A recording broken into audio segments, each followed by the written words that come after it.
Right ఇంకేమున్నాయి. ఇక ఆరోగ్యశ్రీ మాటున ఆసుపత్రుల మోసం అంటూ మన వార్త.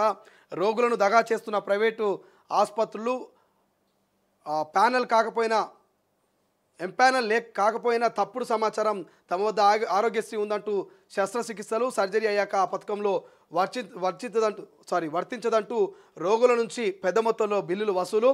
ఇక ప్రైవేట్ ఆసుపత్రులపై ఆరోగ్య శాఖకు ఫిర్యాదులు అయినప్పటికీ పట్టించుకొని డిఎంహెచ్ఓలు. అనారోగ్యం బారిన పడి తగిన చికిత్స చేయించుకునే స్తోమత లేని పేదల ప్రజల కోసం ప్రభుత్వం అమలు చేస్తున్న ఆరోగ్యశ్రీ పథకాన్ని కొన్ని ప్రైవేట్ ఆసుపత్రులు తప్పుదోవ పట్టిస్తున్నాయి. ఆరోగ్యశ్రీలో ఎంపానల్ కాకపోయినా ఈ పథకం కింద ఉచితంగా చికిత్స అందిస్తామంటూ ప్రచారం చేసుకుంటూ రోగులను చేర్చుకుంటున్నాయి. తీరా చికిత్స పూర్తయ్యాక ఆరోగ్యశ్రీ ప్యాకేజీలు సదరు చికిత్స లేదంటూ వారి నుంచి పెద్ద మొత్తంలో బిల్లులు వసూలు చేస్తున్నాయి. ఇక ఎంపానల్పై అవగాహన లేని ప్రజలు ఈ ఆసుపత్రులు చేస్తున్న మోసానికి నిలువున బలవుతున్నారు. ఇటీవల ఉమ్మడి ఖమ్మం జిల్లాలోని ప్రైవేట్ ఆసుపత్రి తమ వద్ద ఆరోగ్యశ్రీ కింద ఉచిత వైద్యం సేవలు అందిస్తామని పల్లెల్లో కరపత్రాల ద్వారా ప్రచారం చేసింది. దీంతో ఈ నెల మొదటి వారంలో ఈ జిల్లాకు చెందిన శ్రీనివాసరావు అనే పేషెంట్ సదరు ఆసుపత్రిలో ఆరోగ్యశ్రీ కింద మరి ఆయన వైద్యం అందించుకుంటే తర్వాత అసలు ముచ్చట బయటపడ్డట్టు తెలుస్తున్నది. ఎక్కడ పోయింది ఇది?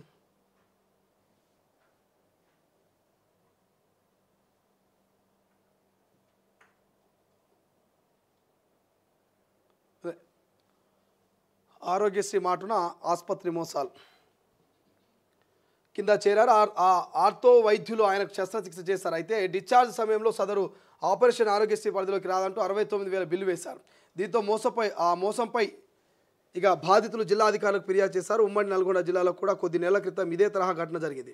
ఆరోగ్యశ్రీ కింద చికిత్స అందిస్తామని రోగిని ఆసుపత్రిలో చేర్చుకొని చికిత్స పూర్తయ్యాక పెద్ద మొత్తంలో బిల్లు వేసి ముక్కుపిండి వసూలు చేశారు. ఇలాంటి ఘటనలు రాష్ట్రంలో చాలా ఆసుపత్రులు చోటు చేసుకుంటున్నాయి.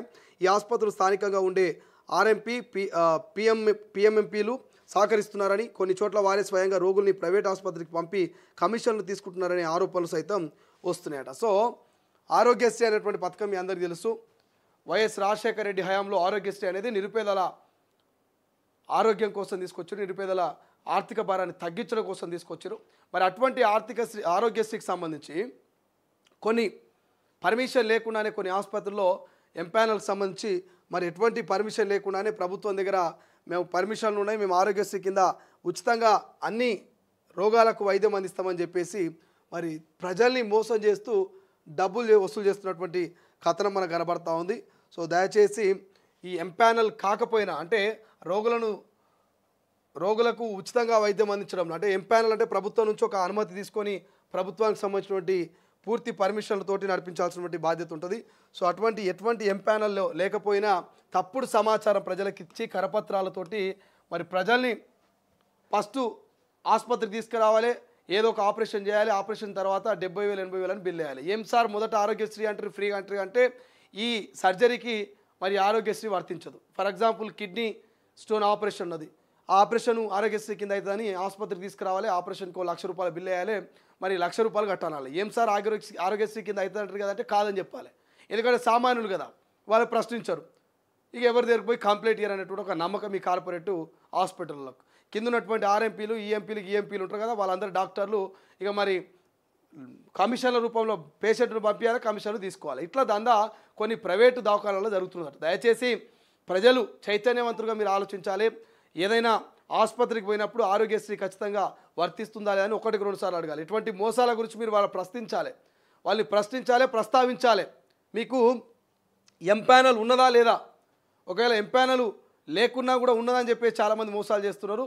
తర్వాత వేరే పరిణామాలు ఉంటాయని చెప్పేసి 1-2 సార్లు అడిగి మరి మీరు ఆరోగ్యశ్రీ కింద మరి చేయించుకోవాల్సిన అవసరం ఉంటుంది. దానికి తోడు ఆరోగ్య శాఖ మంత్రి దామోదర్ రాజనరసింహ గారు కూడా దయచేసి ప్రైవేటు ఆసుపత్రుల మీద తనిఖీలు చేయరు.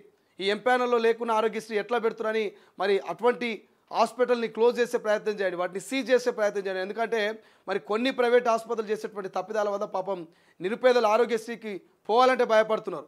ఆరోగ్యశ్రీ అని చెప్తున్నారు, తర్వాత డబ్బులు వసూలు చేస్తున్నారని వెనకడుగు వేస్తున్నారు. సో దయచేసి పేదోడికి అనారోగ్యుడికి మరి ఆరోగ్యం అంటే ఆర్థికంగా వాళ్ళు ఇబ్బందులు పడతారు, వాళ్ళకు సరైనటువంటి మెరుగైనటువంటి ఆరోగ్యం అందకుండా పోయేటువంటి అవకాశం ఉంటుంది. దయచేసి ఈ రాష్ట్ర ప్రభుత్వం అటువంటి కార్పొరేట్ ఆసుపత్రుల మీద మరి ఉక్కుపాదం మోపాలి, ఎప్పటికప్పుడు తనిఖీలు చేస్తే కానీ వాళ్ళకు బుద్ధి రాదని చెప్తా ఉన్నాం. సో దయచేసి ఆరోగ్య శాఖ మంత్రి గారు దయచేసి దీని మీద కొంత రివ్యూలు ఏర్పాటు చేయడమో లేకపోతే కొంత ప్రత్యేకమైనటువంటి చొరవ తీసుకునేటువంటి ప్రయత్నం చేయాలని చెప్పేసి రిక్వెస్ట్ చేస్తూ ఉన్నాం. రైట్, మరొకసారి వెలుగులో చూస్తే వెలుగులో మనకు హైలైట్